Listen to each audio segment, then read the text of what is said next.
Welcome to This Podcast is Making Me Thirsty, the number one destination for Seinfeld fans. This is Two Up and Two Down. Here's our producer, Chris, to start us off. All right, everybody. Welcome back again for another episode of Two Up and Two Down. And we've got a season 9 episode, The Bookstore. And Chris, what do you have for your first up? Yeah, The Bookstore, believe it or not, folks, it was the fifth to last show ever for Seinfeld. Close to 30 million people watched this Spike Ferriston written episode. And you know the deal, folks. 2 positives, 2 negatives. Here we go. So first up, I'm gonna go. Friend of the show. I loved her. I mean, I think she stole the scene. Rebecca De Mornay, of course, our good buddy. Get that toilet book the hell out of here before I come over and punch you in the brain. I mean, as memorable as it gets in Seinfeld lore, let's be honest, she was just amazing. Of course, the play on Rebecca De Mornay, the whole thing. For me, in an episode that was, there's not a lot of ups, folks. And you'll see this thematically in seasons 8 and 9 with us, where we give the guest star an up, but she had a well-deserved up for sure. Of course, you're talking about Sonia Eddy, the actress that played Rebecca De Mornay there. And yeah, I definitely had that down as one of my favorite scenes in this episode. So great up. Tony, over to you. What do you have for your first up? We're talking season 9, The Bookstore. Got to find ups. It's going to be a little difficult to find ups on this one. I even rewatching it now, how many times I've seen it, but I rewatched it today, and I get a chuckle. I get a little bit of a chuckle. This guy, the security guard at the bookstore, when Jerry goes up to him, he's like, I might be stealing over here. He goes, "Where's your uncle?" That little line he gives. Where's your uncle? Like this, it's a perfect little, like, the guy nailed that character. I don't care what you say. I mean, hats off to fucking Hirschfeld for picking. He nailed that character. The security guard store who's just looking to fucking, pin a steal on some. Your uncle gives a little. Hey, let me find this guy. 5, whatever he says. 5. We're back. Swarm.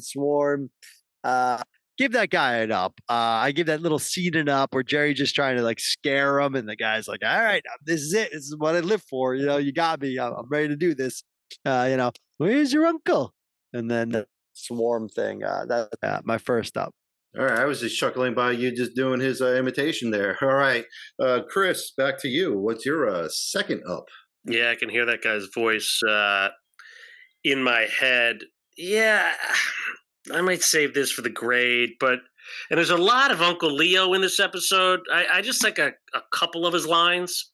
I should be loaning you money, but I'm not. Like, I don't know. I guess I laughed at that, and we don't care. We all do it. Like from a concept, and that's what I think that's what the whole idea of the show was based on. Was Spike Ferriston? He saw something on the news about senior citizens and theft. So I get that's where it came from, and this small slither of Leo kind of talking with Jerry. I just always said, I should be loaning you money. I don't know. I don't know why I think that's funny, but I'm not. Just the way he delivered that line, I'll give Leo credit on that one. Again, season 9. I feel like Leo's featured a lot in these later episodes, which we love Leo, but when he's the focal point, that's a problem. Yeah, I see your point both ways there with Uncle Leo. So, Tony, back to you. What do you got for your second up? Leo had ups and had downs, right? Like Chris mentioned, there's a lot of them. It's not what you want. You want a couple of. If you're going to have Leo, you want him just to come in and come out. He kind of dominated this episode, which, my second up is a Leo. I kind of like the Cape Fear, the Leo, where Jerry has a dream and Leo is doing the pull-ups, and I mean I know how I don't love it. I know he don't love it. I'm looking for ups. I'm going to give it up there. I think in this context, the delivers a little bit of something that's like, okay, let's put Leo as he's got the long, hello, doing the ups with tattoos on his fingers, the whole Cape Fear thing. That's my up. I mean, yeah, not the best. We'll get there, but that's my second up. All right, guys. Thanks for your ups. Now we're gonna do some downs. And Chris, what do you have for your first down? I won't use as my down, but that's a down. I mean, why are we doing Cape Fear? This is Seinfeld. I mean, and enough with the hello. Like, talk about beating a dead horse. We get it. Hello. Literally every other scene. Hello? You don't say hello to you? I mean, and then on his fingers, enough. God. But anyway, to me, and again, rumor has it this was written in at the last second. This whole rickshaw story. What are we doing? I mean, what are we doing here?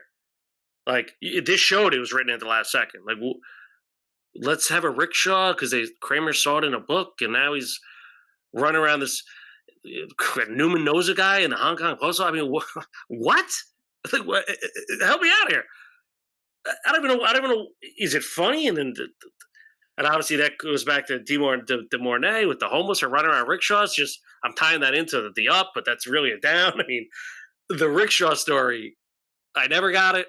I may never get it. It wasted Newman. Down. All right. And Tony, over to you. What's your first down here?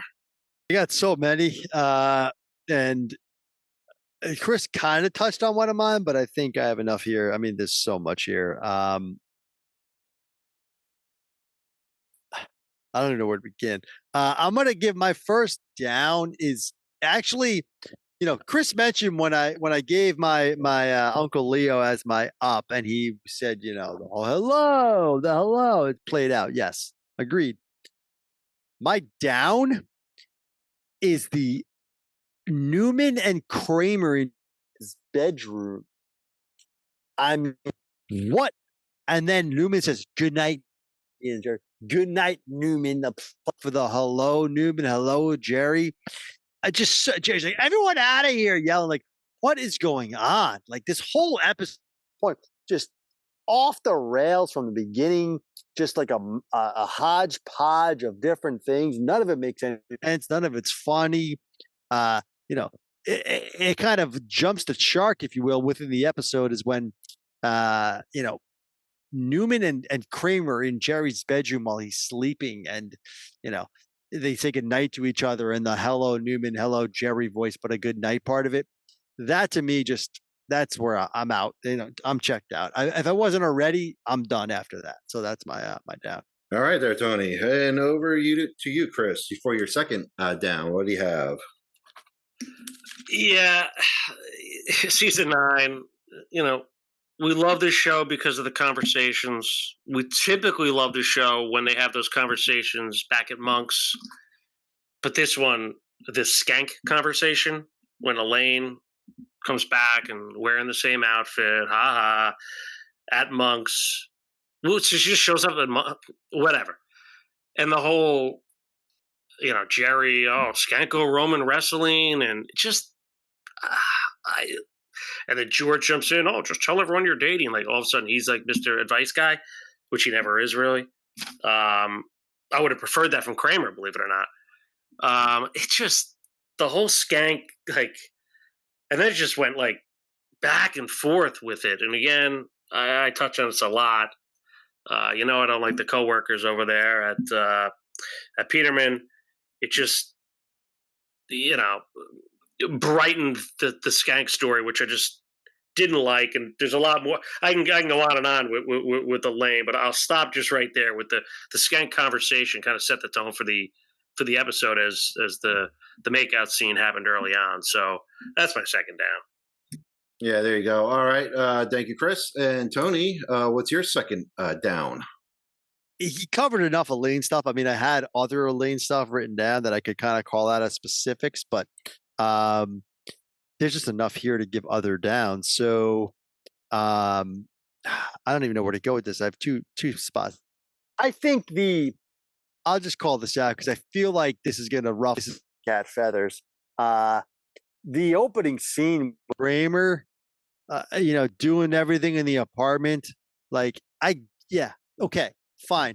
Make that scene 30 minutes and I'm with you. That goes on and on and on. And he does the other thing. And then there's a party going on. Then he does the stand up. Then he rides the bike. Okay.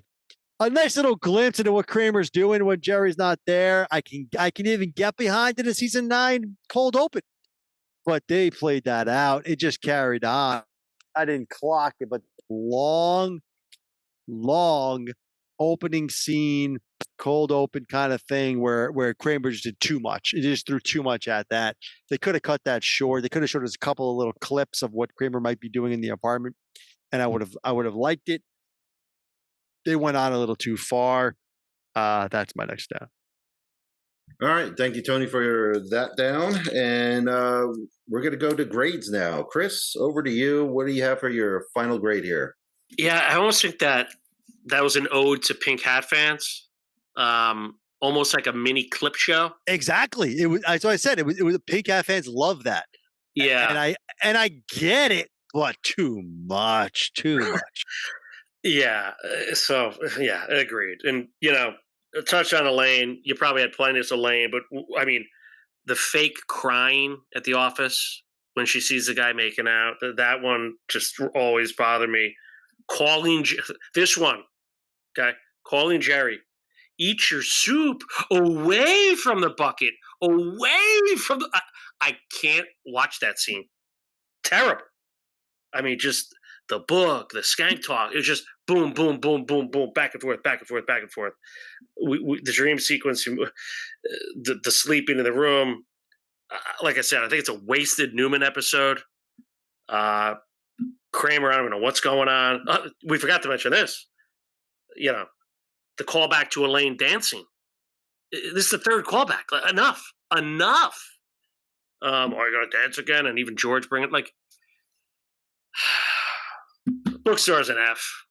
It's a clean F, if you will. Not the worst episode of all time, but like I said, odes to the Pink Hat fans. You got Peterman, Uncle Leo. I had Brentanos as an up. I had the Bookstore name as an up. Okay, and for those of you kind of grew up in the 80s and 90s, bookstores are actually a staple. Walden Books, Borders, the whole thing. So I appreciated that in some capacity, but not enough to get into the D range. So F, I think it's a fair grade. Season 9, F for the Bookstore. All right, yeah, I think you made some good points there for the grade that you gave. So, Tony, over to you. What do you have for your grade? Agreed with the homage. I went to a bookstore this weekend. I went to Barnes and Noble. I said it 3 times while I was in the bookstore. I cannot believe how crowded this place is and how it was one of the best Barnes and Nobles I've been in 20 years. I was like shocked by it. I bought a record in there. I'm like, there's a in there for selling records at Barnes and Noble. Anyway, I digress. Point is, O'Hara's 100% right. I wrote down bad callback to Elaine dancing. We didn't even mention this. Bad callback to Rusty the horse, which I love in the Rye episode, which one I think might have been our first 2 up, 2 down ever. But the callback to Rusty kills Rusty. The callback to Elaine dancing, horrible. I mentioned the long opening with Kramer. Didn't like. Chris mentioned it kind of hurt Newman. Newman, yeah, I agree. This is kind of one of those things where they're like, let's throw Newman, let's throw Leo. Let's throw the parents when they also say we steal with the batteries and everything else. This is what happens. This is what happens in season 9. I agree with Chris, though. It's not the worst episode. It's really bad. It's really dull. I don't have a lot of ups. I do have a lot of downs. I think there's enough. This is going to sound crazy. Uncle Leo with the I'm old, forget it. I like the Cape Fear stuff. The Rebecca Dorme, Sonia Eddy, O'Hara mentioned. I actually liked the Ganko Roman wrestling line. I like the line. I liked Leo at the coffee shop, which I think was Chris's up. We all do it. I liked Jerry when Newman and Kramer hatched the idea of the rickshaw. No, you don't. No, he doesn't. That whole thing where he kind of plays off what they're saying. It's kind of an Abbott and Costello type of conversation stuff. Point is, I'm not giving the Bookstore an F. I'm giving the Bookstore a D minus. And Crow Howard's going to tell me I gave it an A somehow. He's going to tell me I gave it an A. It's not an F. I got a lot of Fs in the holster. You were just I thought it was going to be a B the way you were just talking about all. Come on. I'm trying to give it something redeeming to make up for my non-F. Okay, really, for you. I mean, full disclosure, folks. I do this, we do this. I do this for these guys. I don't do it for you. I want to make sure that these guys we're on the same page. I'm not giving it an F, but I'm giving it a D minus. Okay, relax, nothing crazy. To O'Hara, I just gave it an A. That's my point. That's why I had to preface all my stuff to make sure I gave you why I gave it a D minus and not an F. I mean, it's not the worst episode of all time. I got plenty of F's in the holsters. The Bookstore's a D minus. All right. To sum it up, Chris gave it an F. Tony gave it a non-F. And that's the story here with the Bookstore. So, again, thank you guys for your input and analysis here. And we'll see everybody tuning in on our next episode. Thanks.